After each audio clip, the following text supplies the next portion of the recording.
First question comes from Chris Peterson. He asks, who's on your all Sooner D line and O line from 2000 until now? Oh man. Buckle up, buddy. I'm making you go first. You go D line first. And remember, Oh my since gosh. 2000, so you can't just say, give me all the Selman brothers. That's it. Right. You can't Doesn't take the work easy this way time. out. Dang it. Well, I think you got to go with Tommie and Gerald McCoy have to be on the list right out of the gate. I think those are the two absolute no-brainers. Mm-hmm. No, high Now, first-round draft picks, incredibly productive in college, great leaders, like everything you want in a defensive lineman, just an absolute nightmare to block. how how do we structure this thing? Is it two interior guys and two defensive ends? Like, Ooh. I don't, Are we going old school 3-4 defense, like head up nose, two, I don't four know. eyes or four techniques, some edge guys? We can do whatever you want. Well, if I'm doing a 4-man front, which is what I like, I would do Tommie, Gerald McCoy. If I'm going defensive ends, Dan Cody right out of the gate. Man. See, Corey Collins was a great defensive end. He was on the 2000 national championship team. He was really, really good. Then you got to get into like, where would you classify Eric Stryker? Because I would put him as, I mean, he was an edge guy. He was an edge guy, and edge guys, in the way that I view it, edge guys are defensive linemen. You've got, yeah, I break it into two categories: interior defensive linemen and then edge guys. So if you're looking at a 4-man front, or hell, let's jump into bear and have 5 guys. yeah, I think you got to have, 3 interior guys and at least 2 edge guys, or maybe you kick one of the edge guys into a 3 technique if you feel comfortable with that. That's how I view it. And well, I would say Stryker was an edge guy. That's where he lined up every snap. yeah. Okay, well then, if that's the case, my favorite defense is bear, right? So I'm going Dvoracek at nose. I mean, and this is a true bear defense. Give me Dvoracek at nose. Give me Tommie and Gerald McCoy. Give me DC on the strong side, and give me Eric Stryker on the backside. Man, that's hard to argue with. One thing, when you think about, man, there's been so many great players at Oklahoma. When you think about, we really haven't had a ton of like premium edge guys. I know. Yeah. Which makes it like Dan Cody is the highest picked edge guy we've had since 2000. I'm pretty sure he was a second rounder. Yeah. We haven't had a first round pick at edge, have we? I don't think so. I mean, Ronnie Perkins was a third rounder. Geno Grissom was a third rounder. Yeah. Frank Alexander was a fourth rounder. Yeah, Obo, he went late too, right? And he was a fifth rounder. Yeah, Obo should have if that was the timing thing, Obo's he's not a fifth round pick. That's crazy. I'm with you. He should have walked across the stage at the combine or whatever. It's like, whenever you have an auction and there's like a reserve on the auction, it's like no one can take this guy unless you take him higher than the third round. It is crazy that he went in the fifth round. He's Yeah. put together a really nice career, and the pass rushing element for him, I think it gets him on my list. Yeah. Remember that Texas performance where he was just all over the field. Like that has stuck in my mind for so long. Like the effort he played with in that game. And he's just, when you compare him and Stryker, he's a bigger guy. And there's like you want like an intimidation factor too, whenever you got your defensive line standing there, and Well, then maybe you go with Gino because Gino was carved out of yeah, granite. yeah, that was a big I dude mean, but too. I think Obo was. I mean, it is a more natural pass rusher. You got to have you want a little pass rush. Yeah, You've got the crazy taken care of with Dan Cody on the other side. right, I right. would say if you're just jumping into true bear defense, you may want to put Jordan Phillips at that head up nose spot. Yeah. I mean, you talk about a guy that at size, athleticism, he didn't have he doesn't have the crazy that Dusty has. Like, let's be real. But he's also been a better pro than he was a college player because he's been healthier as an NFL player than he was in college. So Yeah. it's kind of hard. Like Dusty was such a good college player until the injuries started really piling up on him. Well, and here's the thing too. Like Dusty is, I Dusty would have been a three technique, like the linchpin of a defensive line everywhere else except for with Tommie. And so Dusty ended up being a nose. Like I don't even know. Like Dusty's like he's fast twitch. He can run. Like he's not like what you would think of a traditional just gigantic nose guard. Like he had to really try and get up to weight to be 300 pounds is like a constant battle for him. So he like I would if were playing him, I'd play him as a three technique. And get like a bigger anchor guy. Like Ryan Fisher was an unbelievable nose guard in 2000. Couldn't move the guy at all. So, Out of man, Tommy, Gerald, and Dusty, if you're jumping into bear defense, it may sound crazy. I think I put Gerald at the head up nose spot. probably. I think he's like naturally the biggest of the three. Oh, there's no doubt about it. Yeah. Saw it firsthand. Guy ruined my freshman year. Made me What sad do you every single. what do he play at? Did he play at like 315 or Yeah, something? but he and also you look at his lower half. Not saying that Dusty and Tommy didn't have really strong lower halves. You just all you got to do is look at Gerald's backside to know that out of those three guys, you're probably if you got to pick a guy to take on more double teams there at the head up nose spot, you're going with McCoy in that situation. Well, Dusty was like a 700-pound squat and deadlift guy in high school. Yeah, he just insanely strong. But I think the interior, I think those three guys and Jordan Phillips, honorable mention. But Yeah. maybe Jordan Phillips is the answer at head up nose. Yeah. And maybe Yeah. how about this? How about this? Jordan Phillips at head up nose, Tommy and Gerald at three technique, and we play Dusty on the edge Okay. with Dan Cody. You just get all the crazy on one defensive line. Come on. I'll tell you what's uh, that's kind of a sleeper pick is Jimmy Wilkerson. Yeah. Jimmy played option quarterback in high school, then came in and played linebacker, started off as Mike linebacker, and he just continued to grow and get bigger and bigger. Then he moved to defensive end, and I think he had like an 8 or 9 sack junior year and left early and went to the NFL. Played a long time in the NFL, played three technique in the NFL.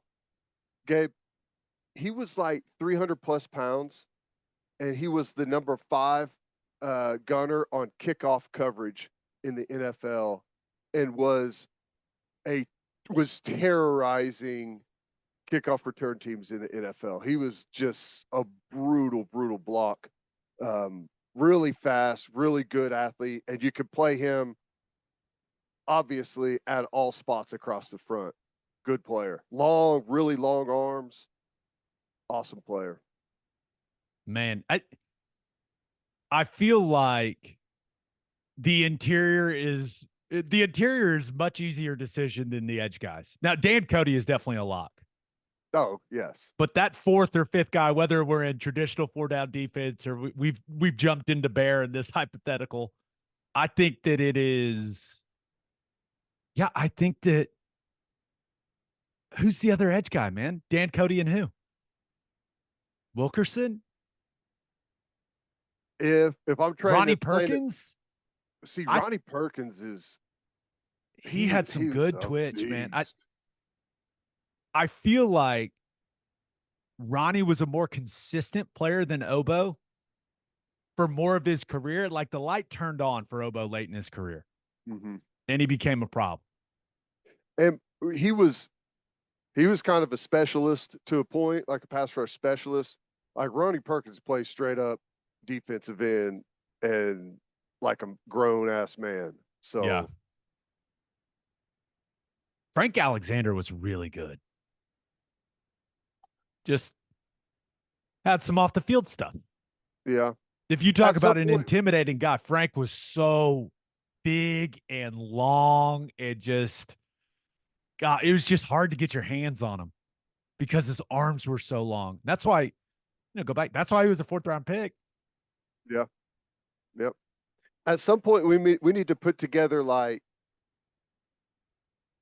the most intimidating defense and group to the like I don't know the all measurables The all list off the bus team. off the bus team. Yeah. Okay, give me who's the second edge guy? You got to make a final decision. Okay, second edge guy. So you've got Dan Cody, Tommie Harris, Gerald McCoy, Dvoracek, and/or Phillips.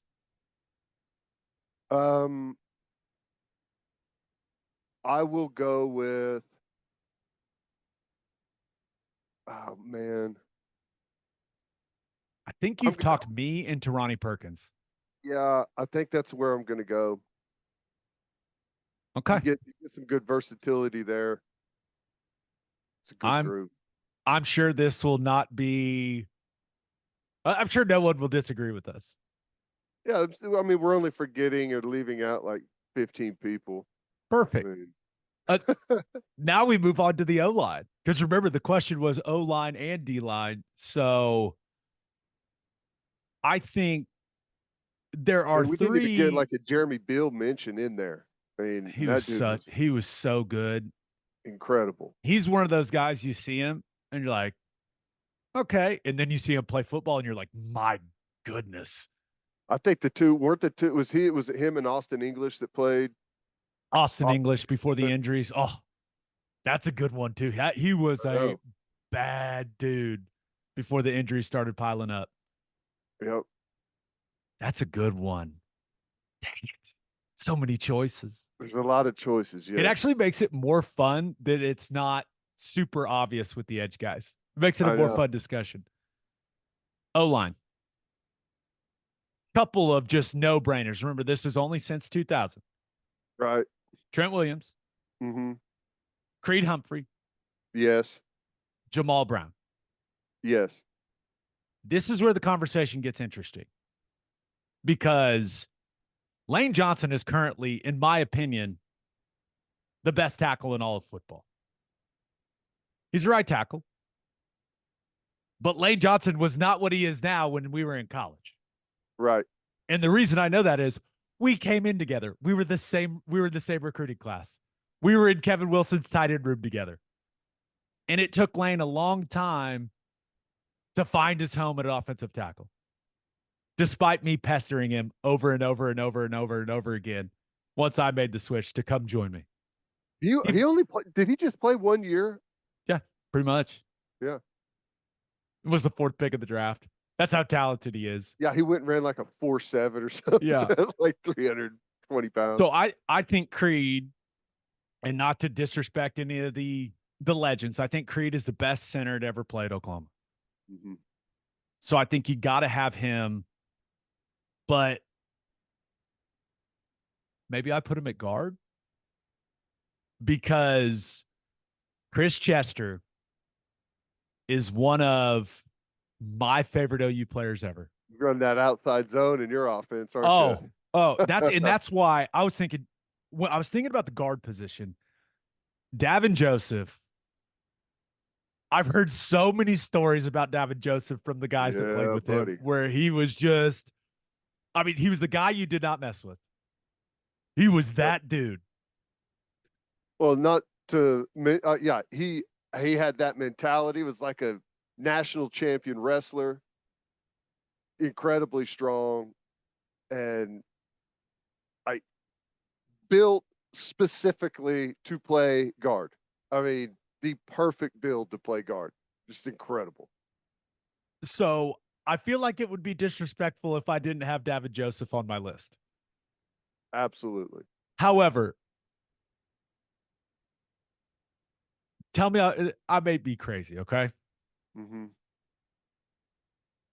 I'm gonna go. I'm like in the Shanahan style of offense. I'm in outside zone, move the pocket, play action, boot game. Like that's what I would run if it was up to me.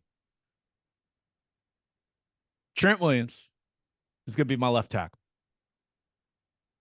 Creed Humphrey is gonna be my left guard. Chris Chester is gonna be my center. This is where things get weird. Jammal Brown, you were one of the best, just pure right tackles we've ever seen in college football. And remember, this was before right tackle was as big of a deal as it is now. Right tackle was viewed lesser than when Jammal was playing. And he was still a first round pick. That's how good he was. Come on inside and play guard for me, Jammal. You've got the athleticism. He's got the toughness. And then give me Lane Johnson at right tackle. I was thinking. I really hope Davin Joseph doesn't get mad at me. Well, I was thinking like if I was going to move someone to guard, did Trent start as a guard? Trent started as a defensive lineman. Yeah. Or was that no? That was Jammal Brown that started as a defensive lineman. Definitely did. Yeah. Yeah, Um, I think if you want to put Lane at left tackle, if you want to put Lane Johnson and Trent Williams next to each other, there is no doubt in my mind that if Trent would have played guard, he would have been a first round pick, and right now he'd be the best guard in the NFL. He's that talented. He's that good. Yeah.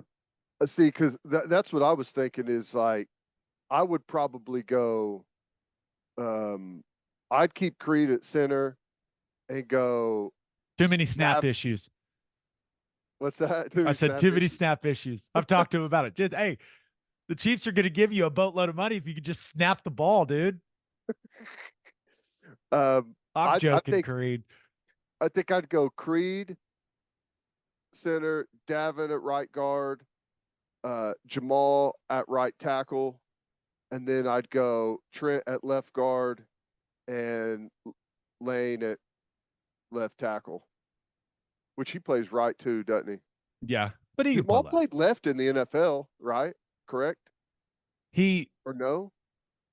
He was always a right tackle. Oh, okay. It's been a long time, man. I think he played right tackle for New Orleans. You're probably I will take your word for it. I do not know. I do not remember. How about that? Orlando Brown, no mention. He was really, really good, but it's Trent Williams and Lane and they're all pros. I mean, Jammal Brown. Sorry, he's my. I will definitely go extra tackle in the game, and Trent's my move guy if we want to put Orlando in. I think you've talked me into moving Trent into guard. Lane at left tackle, Trent at left guard, he's going to be a Hall of Fame left tackle. No, I'm not doing that. Never mind. Trent at left tackle. Would you read? He's okay. You're going to have to leave one of them on the bench then. I love Chris Chester too much to put him on the bench. Okay. And I'm running outside zone, man. We're flying off the football. He's a first rounder. I've heard so many stories about how scary of a guy he was, like when he needed to be. But I think Davin Joseph's my odd man out. Just with the system I want to run. I'm sorry, Davin. Fair enough. Williams, Humphrey, Chester, Brown, Lane Johnson. Davin Joseph and Stalker McDougal coming off the bench. Because Stalker McDougal, he was the 2000 draft though, so I'm not sure if he counts here or not. I was with him 1 year in Detroit. He's first rounder to Detroit. I think he got hurt. I think he had a knee, but he was huge and he could move. Really good athlete. That was really fun. Great question, Chris Peterson. We've got some other great questions. Who wins the battle? What? Hang on. Who wins the battle between that O-line and that D-line we put together? O-line. Come on. Well, in all seriousness, it's a great question. So, Trent Williams is going to be a Hall of Famer. Lane Johnson's going to be a Hall of Famer. I would say Creed is on a Hall of Fame type trajectory. No other Hall of Famers on the list. Defensive line wise, Gerald, possible Hall of Famer. Got a good chance. It's way harder to make the Hall of Fame at defensive line. Yeah, I agree with that. But I don't think I think, and maybe I'm factoring in their NFL careers too much. I think that's only natural though. But I think, I mean, you've got three guys. Trent's been one of the best tackles in the NFL for years and years now. Mm-hmm. Same thing can be said for Lane. And I think Creed is the best center in the NFL now. I think at one point you could say Gerald was one of, if not the best defensive tackle in the league there for a stretch. I don't think you can say that about any of the other guys on the defensive line. No. But if it was just college, you may take the D-line. Because Lane was not what he is now when he was in college. Right. So it's...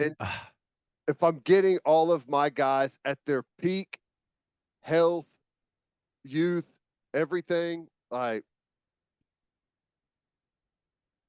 I'll take that defensive line all day long. I'll ride that ship to the bottom of the ocean. I'm shocked. I'll take the defense. No way. Oh, that was what a fun conversation. That was good.